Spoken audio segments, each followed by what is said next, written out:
బాబా చంపేస్తుందా, పైగా పిచ్చి ఒకటి. దొందేలేరా పిచ్చిమాలోకాలు. ఆవిడకి ఏ మాట మాట్లాడినా చచ్చిపోయిన కొడుకు గుర్తొచ్చి మనల్ని చంపేస్తుంది. ఆయన ఏదో వాయిద్యంలో ప్రేమని సంపాదించాలన్న పిచ్చితో అడ్డమైనవి అడ్డదిడ్డంగా వాయించి మనల్ని వాయించేస్తాడు. రైట్, వీలైనంత త్వరగా వేరే రూమ్ చూసుకుని వెళ్ళిపోతే బెటరా? కరెక్టేరా. ఎవరో అక్క ఏమో మన మాటలు విందో ఏమిటో గొడవ. ఇంకో ఇల్లు చూసుకుని వెళ్ళిపోతావా చిట్టి అంటూ నన్ను నలిపినట్టు నలిపేయడానికి వచ్చిందేమోరా. ఎవరది? ఒక్కసారి తలుపు సార్. ఆవిడ కదరా?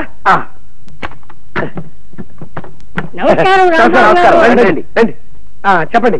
మీరు ఎన్నో ప్రేమ పెళ్లిళ్ళు చేయించారని విన్నాం. ఆ పని మీదే మీ దగ్గరికి వచ్చాం. Very good. ఇంతకీ పెళ్ళెవరికి? మీ మనవడకా? కాదండి, మాకే. మీకా? ఈ వయసులోనా? ఎందుకు పెళ్లి? ఏం సాధిద్దామని? మేమిద్దరం గత 60 ఏళ్ల నుండి ప్రేమించుకుంటూనే ఉన్నాం. మా ప్రేమను మా పెద్దవాళ్ళు ఒప్పుకోవడానికి కొద్దిగా ఆలస్యమైంది. ఇప్పటికి మా గ్రీన్ సిగ్నల్ దొరికింది. ఓహో, ఇప్పటికి వాళ్ళు ఒప్పుకున్నారా? లేదండి, ఇప్పటికి వాళ్ళు పోయారు. ఇంకెక్కడైనా పెళ్లి చేసుకుంటే జనం మమ్మల్ని చూసి నవ్విపోతారని మీ దగ్గరికి వచ్చాం బాబు. ఓకే, నా దగ్గరకు వచ్చిన ప్రేమ జంటల పెళ్లిళ్ళు జరిపించడం నా జీవిత లక్ష్యం. చెప్పండి, మీకే టైప్ పెళ్లి కావాలి? దండల పెళ్లి, మంత్రాల పెళ్లి, సంతకాల పెళ్లి, విప్లవం పెళ్లి, ఇలా 4 టైపులు ఉన్నాయి. మీకే టైప్ కావాలి? మంత్రాల పెళ్లే జరిపించండి బాబు.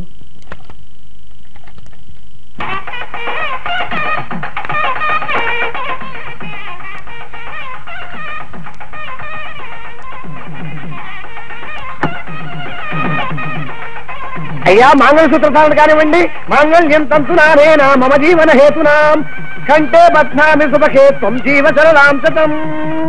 సూత్రవధువులను పెద్దలంతా ఆశీర్వదించండి. అయ్యా చిత్తం. శతమానం భవతి సదాయు పురుష శతేంద్రియే ఆయుష్యేంద్రియే ప్రతిష్టతి. ఇదేంటండి ఇలా విచిత్రంగా రక్షించరు? ఏమీ లేదండి, మీరు పెద్దవాళ్ళు కదా, మేము మిమ్మల్ని డైరెక్ట్ గా ఆశీర్వదించకూడదు. అందుకని అలా పైనుంచి పడేలా ఏర్పాటు చేశాం అన్నమాట. అలా విసిరితే పైనున్న 3 కోటి దేవతలు మిమ్మల్ని ఆశీర్వదించినట్టే. అలాగా, సంతోషం.